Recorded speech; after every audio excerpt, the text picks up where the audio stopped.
Limits to growth. This refers to the article economy in search roadmap of a roadmap. The persistent economic slowdown is a pressing concern, largely stemming from the government's inability to address core structural issues. Rising employment, workforce lacking industry-ready skills, limited job creation, and weak consumer spending indicates that the root cause lies elsewhere. Superficial measures such as small-scale income tax cuts are distractions. The government should shift focus from headline grabbing trade deals to genuine problem solving, tackling the economic challenges to hold India back.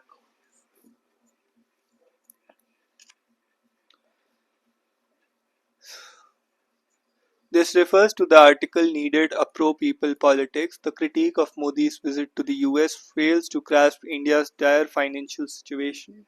We are in no position to adopt an aggressive stance merely to appease a false pride. Otherwise, why would the US even dare to be cold towards Indian immigrants?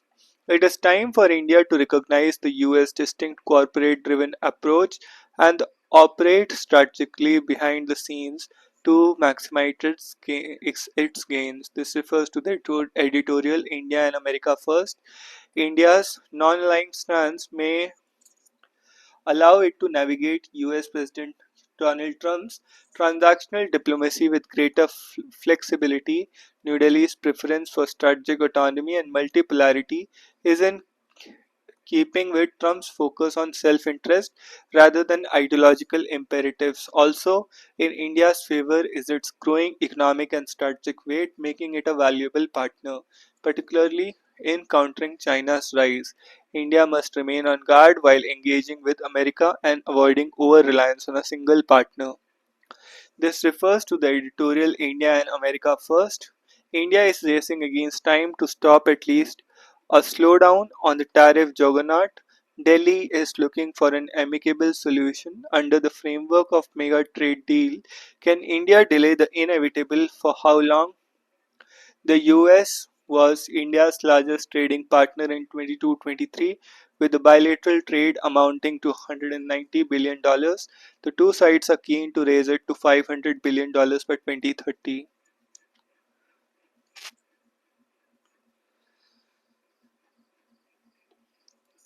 Best way to honor the federal contract implicit in the foundation of the Indian Union would be to assume the current distribution of Lok Sabha seats in is cast in stone. Delimitation is the last thing the Indian Union needs today. The resolution adopted by all party meeting in Tamil Nadu asking to postpone delimitation by another 30 years is not just about protecting the interest of one of the state or one religion. It is about strengthening the bonds of national unity. A permanent freeze on the reallocation of parliamentary seats would help secure the Indian Union against possible challenges. The best way to honor the federal contract implicit in the foundation of Indian Union would be to assume that the current distribution of Lok Sabha seats is cast in stone. This is a strong and somewhat unusual claim. The opponents of delimitation do not normally push for a permanent freeze, and their case usually rests on a limited and flawed argument about the success of states in achieving population control. The idea of an implicit but inviolable federal contract does not figure in Indian debates. Such a claim would naturally invite serious questions and objections.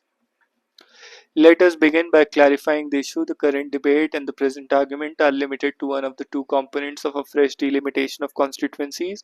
No one has any objections to the routine exercise of redrawing parliamentary and assembly constituency boundaries with each state, or to increase in the number of assembly seats for any state. This does not affect the federal balance. The real issue concerns the reappropriation of seats for different states and UTs. Was that frozen 50 years ago? Should we unfreeze it or extend the freeze or go for a permanent freeze?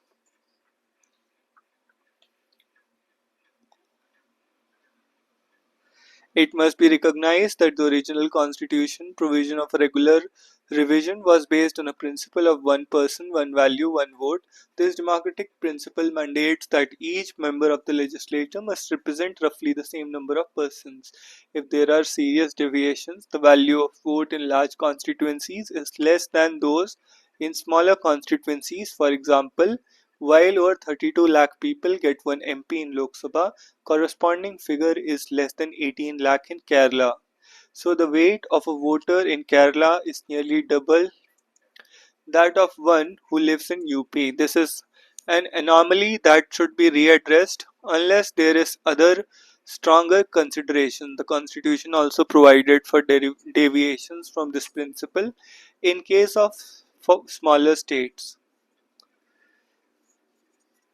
that were provided greater representation in the Lok Sabha than their share in the population. In these instances, the principle of asymmetrical federalism, special constitutional safeguards of different units of a federation, was allowed to trump the normal democratic principle. My case is that this exception should now be generalized to take into account a reality that the constitution makers did not and could not have foreseen. This is not about the success or failure of population control policy, birth rates and death rates follow large patterns of demographic transition, where better off states and social groups witness a faster decline in population. It would not quite it would not be quite correct for governments to take credit for this. Besides, this reasoning could be extended to argue against any poor and disadvantaged group. My argument is different. Since the inauguration of Constitution, India has witnessed a deepening and coalescing of three fault lines: cultural, economic, and political, a process sharpened in the last 3 decades. In this context, a reallocation of parliamentary seats via fresh delimitation threatens to open forth fault line that happens to coincide with and could activate the other three. This carries the danger of undermining the script of national unity. Anyone concerned with long-term future of India must readdress existing three fault lines, in any case not creating a fourth one that considers coincides with them. Hence the proposal for a freeze. The first cultural fault line invoked involved a difference between Hindi speaking North Indian states and the North Hindi speaking states in the south, east, and west.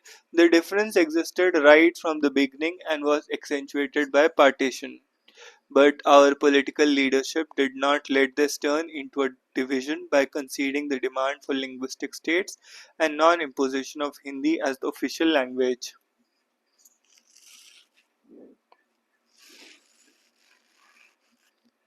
Over the last 3 decades, the patterns of economic development has created a glaring inequality between southwest India and northern and eastern India. Interestingly, the regions at the receiving end of the linguistic divide have an upper hand in economic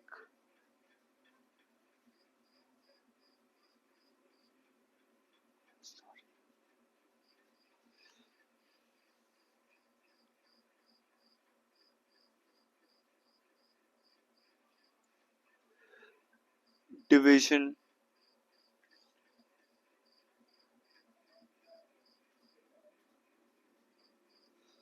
Finally, with the rise of BJP, another political fault line has opened up between North Indian states where BJP is hegemonic presence and rest where is its presence is contested or where it is a small player and the Andhra, Tamil Nadu, Kerala. Now these three fault lines do not fully coincide, but the Hindi belt and South Indian states are always on opposite sides of the three fault lines. Real danger of delimitation is that it was would open a fourth fault line that might reinforce this pattern. An analysis of Milan Vaishnav and Jamie Hinton show the likely result if the Lok Sabha seats are reallocated in proportion to each state's projected population in 2026. In this scenario, all South states will be losers Kerala down 8 seats, Tamil Nadu down 8 seats, Andhra and Telangana combined loss of 8 seats, Karnataka 2 seats. Other major losers would be non-Hindi states West Bengal, Odisha, Punjab, except Himachal and Uttarakhand. All big gains would accrue to North Indian Hindi states, UP 11 states, Bihar 10 seats, Rajasthan up 6 seats, and Madhya Pradesh 4 seats. This has the potential of seriously upsetting the already tenuous balance between Hindi and non-Hindi speaking states. The Hindi heartland that already controls 226 of the 543 seats would now have 259 seats, nearly a majority. The southern states, currently 132 seats, that can join hands with major eastern or western states to veto any major constitutional amendments, would lose this critical power under the post delimitation amendment. So this goes against the spirit of non-dominance.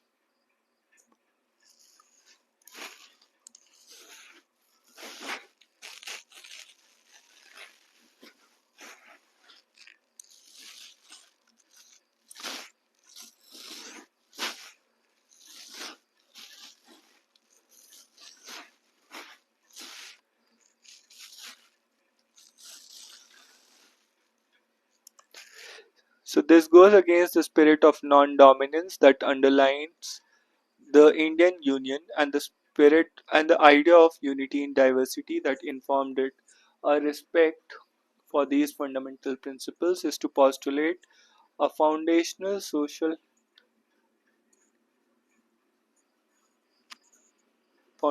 principles is to postulate a foundational social contract, a federal contract that is implicit in our constitution. India is not a classic coming together federation where such a contract would be written down. We are holding together federation where the contract is implicit but foundational.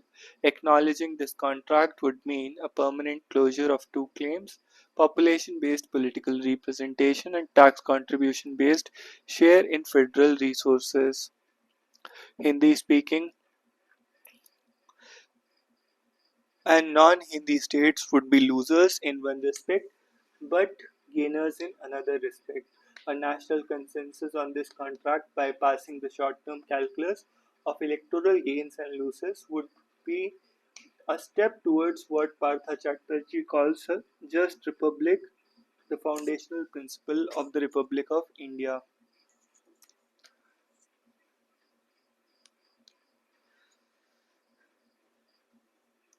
The captain's touch behind India's dream run is the heft of Rohit Sharma's leadership, always engaged and poised.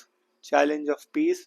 Violence sparked by free movement initiative reflects mistrust between communities that must be addressed in Manipur. The ongoing ethnic conflict in Manipur has resulted not only in mass displacement and deaths of hundreds of people, but also disturbing segregation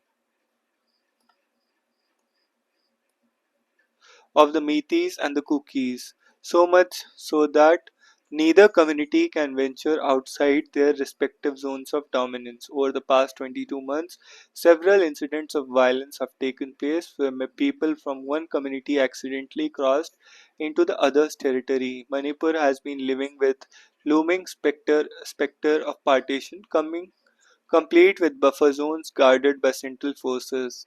Armed this against this backdrop, Union Home Minister Amit Shah's recent call for unrestricted movement across Manipur, effective from March 8, was a welcome attempt to reverse this segregation.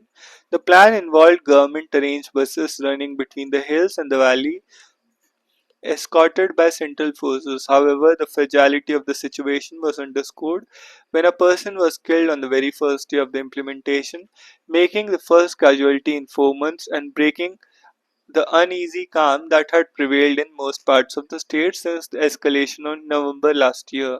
In parts of Dist- Imphal West, Bishnupur, and Zirbhum, the incident had underlined the challenge of peace that everybody citizens and the state must step up too. The NH2 and NH37 highways serve as lifelines of the state, enabling the movement of goods and personnel between valleys and the hills. Kuki groups have used economic blockades along these highways to press their demands for a separate administration. This has caused food shortages, inflation, and business disruptions in the valley. Meitei groups too have attacked supply trucks headed towards the hills. The Home Ministry's plan was aimed at resolving this particular point of friction, but on March 8, while the bus from Imphal to Churachandpur was successfully completed its journey, another traveling through Kangpokpi district was met by large crowds of protesters clashing with security forces. Protesters opposed what they perceived to center's diktat without first adequately addressing the concern of tribal communities. The incident leaves no doubt that Manipur is still far from return to normalcy, while the resignation of Chief Minister N. Biren Singh leading to president rule was a much needed, if belated, step. It needs to be followed by other measures to prevent a backsliding. Restoring normal functioning of the highways is imperative for Manipur's return to normalcy, but this will also need a wider consultation with all stakeholders. 22 months later, Manipur remains deeply fractured with ethnic tensions shaping daily life. Violence sparked by the Free Movement initiative reflects a profound mistrust that continues to exist between both communities.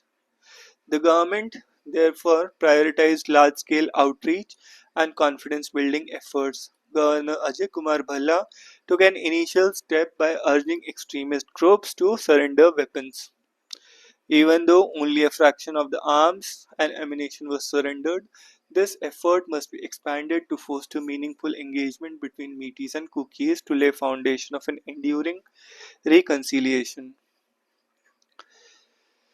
While with Champions Trophy triumph, India ticked important boxes mandatory to be a bona fide cricketing superpower.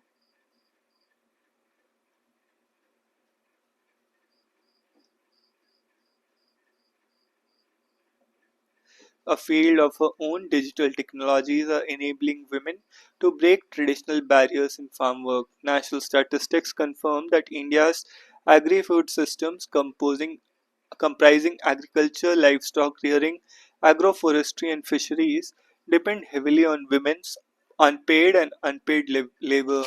Yet women's productivity is affected by institutions that place constraints on their time, impose controls over productive resources, restrict access to inputs and scientific knowledge, and undermine their decision making capabilities. Gender intersects with other structures of power like caste and class to shape ways in which labor and power are divided between men and women. Women are typically assigned that are tasks that are labor intensive, low paying, and invisible. Evidence shows that most technological interventions in the sector have focused only on increasing men's work efficiency and productivity. In fact, mechanization has led to women losing the paid work in these sectors. In the last decade, MS Swaminathan Research Foundation has been working on enabling women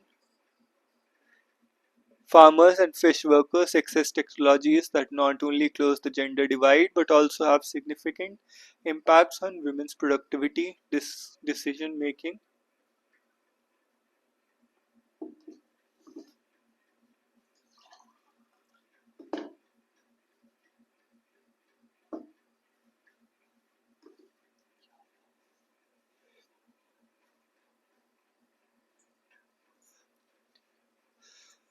In the last decade, MS Swaminathan Research Foundation has been working on enabling women farmers and fish workers access technologies that not only close the gender divide but also have significant impact on women's productivity, decision making and control over their time.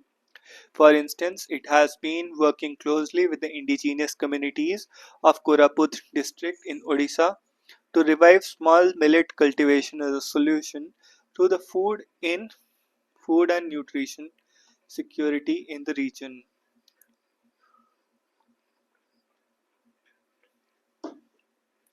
Tractors are seen as symbols of masculine power, and studies show how pieces of farm machinery are appropriated to men to reaffirm their masculine dominance. Investments in technologies that ease women's work are not considered important at the household levels. Tasks like manual weeding, threshing, dehauling, and pulverizing, which are extremely time consuming and physically strenuous, are traditionally assigned to women. But with small interventions that enabling women's access to information technologies and machinery and training them to develop skills to use them, women are breaking patriarchal stereotypes. Women have fought similar battles in the fishery sector too. They faced numerous setbacks. With the shift to large mechanized vessels and trawlers and creation of centralized harbors and landing centers that are located far away from the villages. MSS's MSSRF has provided low-income women fish workers in the coastal districts with access to mobile phones, tablets, helplines, and audio advisories and trained them in internet use, digital payments, inventory management, and online businesses.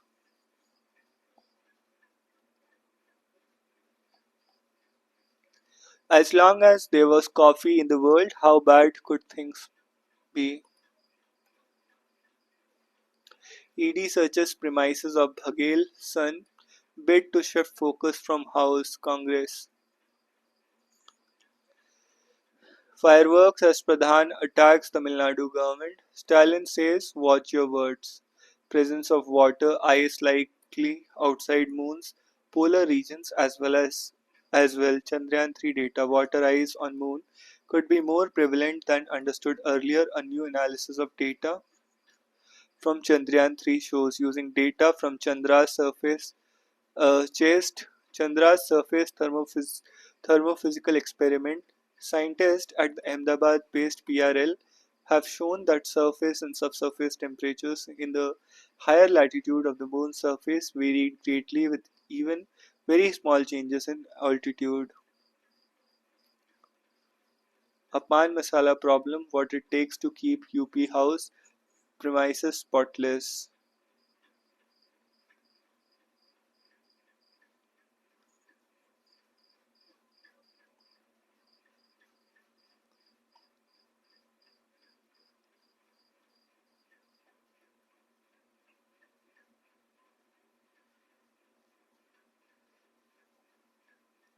CTC's surge in influenza B H1N1 cases across age groups, says Dr.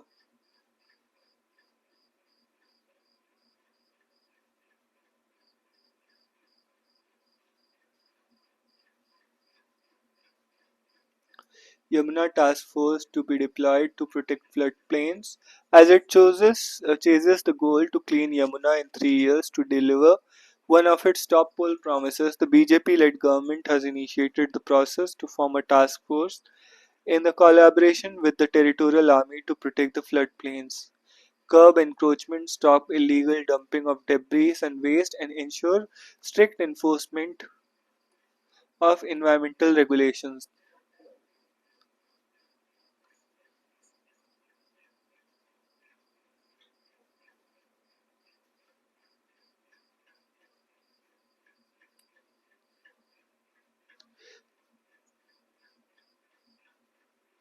Teach a women to fish. How this Odisha district is empowering its residents.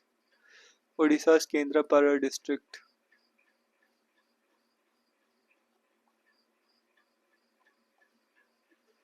PM heads to Mauritius, pact on maritime security, tackling financial crimes on table. Ahead of his 2 day visit to Mauritius starting Tuesday, Prime Minister Narendra Modi Monday described Mauritius as a close maritime neighbor and a key partner in the Indian Ocean. The two countries are looking to sign pacts on maritime security, combating financial crimes, and training on civil servants at the isle from the island nation. At the invitation of my friend Prime Minister Dr. Ramgulam, Naveen Chandra Ramgulam, I am embarking on a 2 day state visit to Mauritius. to participate in the celebrations of 57th National Day of Mauritius, Modi said before leaving for Port Louis late Monday night. Mauritius is a close maritime neighbor, a key partner in Indian Ocean, and a gateway to the African continent. We are connected by history, geography, and culture, deep mutual trust, and shared belief in the values of democracy and celebration of our diversity are our strengths. The close and historical people to people connect is the source of shared pride. Sources said that the visit will strengthen cooperation in areas such as development partnership, capacity building, maritime security, health, small and medium enterprises.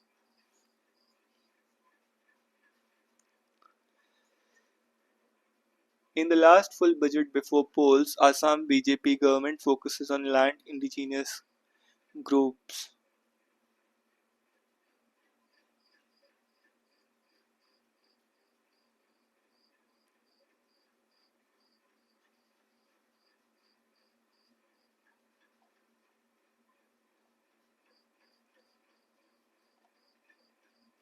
How a gene-edited banana may help reduce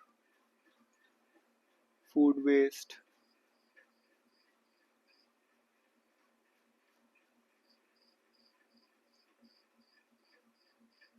Former central banker Carney to lead Canada faces Trump tariffs and polls. Mark Carney. Zelensky lands in Saudi Arabia ahead of crucial talks with the US President. Zelensky travels to Saudi Arabia to meet Crown Prince Mohammed bin Salman ahead of talks between US, Ukrainian and US officials on ending war at an increasingly precarious moment for Kyiv. The United States, once Ukraine's main ally, had upended its wartime policies, as stated the pursuit of a rapid end to engaging directly with Moscow. Iran says open to talks with the US over concerns about nuclear program. Iran said Sunday it would consider negotiations with the United States if talks were confined to concerns about nuclear program. How North Korean hackers pull off biggest crypto heist in history, $1.5 billion. Farm lending, Kisan credit card bad loans rise to by 42% in 4 years.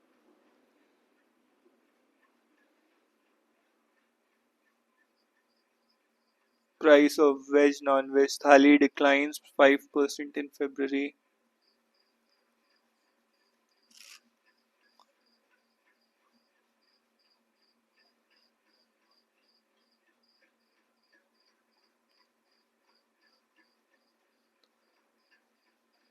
So that's all in this edition. See you in the next one.